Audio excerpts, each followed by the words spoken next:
பிரியமானவர்களே, இயேசு கிறிஸ்துவின் நாமத்தில் உங்கள் யாவரையும் கூட அன்பின் வாழ்த்துக்கள். இந்த இந்த வருஷத்தின் கடைசி மாதத்துல உங்களை சந்திப்பதில் மிகுந்த மகிழ்ச்சி அடைகிறேன். ஹல்லேலூயா. 11 மாதங்கள் கர்த்தர் கிருபையால் கடந்து வரும்படியாய் செய்த மகா பெரிய கிருபைக்காய் ஸ்தோத்திரம்.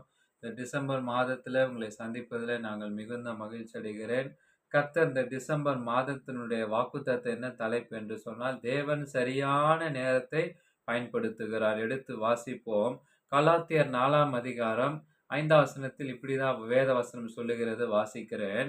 காலம் நிறைவேறின போது தம்முடைய குமாரனை தேவன் அனுப்பினான் என்று சொல்லி பார்க்கிறார். அகஸ்துராயன் ரோம பேரரசு சிறந்த சக்கரவர்த்தி. தன் அறியாதிருந்தும் தேவனால் அனுப்பப்பட்டவனாக அகஸ்துராயன் இருந்தானார்.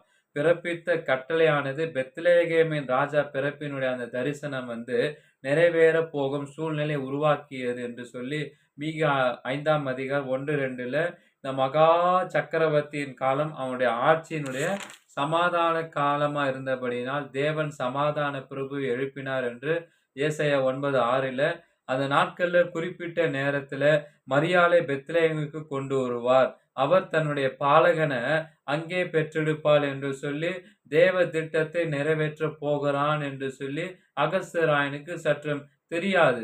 ஆண்டவர் தம்முடைய திட்டத்தை விரும்புகிற வழியில் எப்படியாச்சும் நிறைவேற்றி முடிப்பார் என்று சொல்லி குடிமக்களை கணக்கிடும்படியாகத்தான் தான் பிறப்பித்த அந்த கட்டளை இவை அனைத்துமே அடங்கி இருக்கிறது என்று பார்க்க முடியும் என்பது ராயனுக்கு தெரிந்ததும் பெத்லகேமிலே பிறப்பார் கிறிஸ்து என்று பல நூற்றாண்டுகளுக்கு முன்பு ஏசாயா சொன்ன அந்த தீர்க்க தரிசனம் நிறைவேறத்தக்கதாக தேவன் செயலாற்றினார். யோசேப்பு மரியாளும் நாசரேத்திலிருந்து பெத்லகேம் வரை என்பது மயில் பயணம் செய்து தன்னுடைய பெயர்களை பதிவு பண்ண வந்தார்கள்.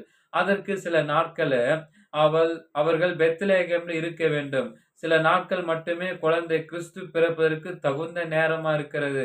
எந்த தருணம், அது எந்த நாள், அது என்பதை தேவன் நமக்கு அறிந்திருக்கிறார். ஹல்லேலூயா.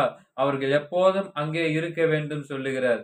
அறிந்திருந்த அவர் சகலத்தின் திட்டம் பண்ண பெத்லகேமில் இருந்து அதிக தூரத்தில் இருந்து தேவ வார்த்தை இருந்த அகஸ்துராயன் அதிகாரத்தில் இருக்கிறதும் நாட்களில் காரியங்களை அகஸ்துராயன் நிறைவேற்றினாராம்.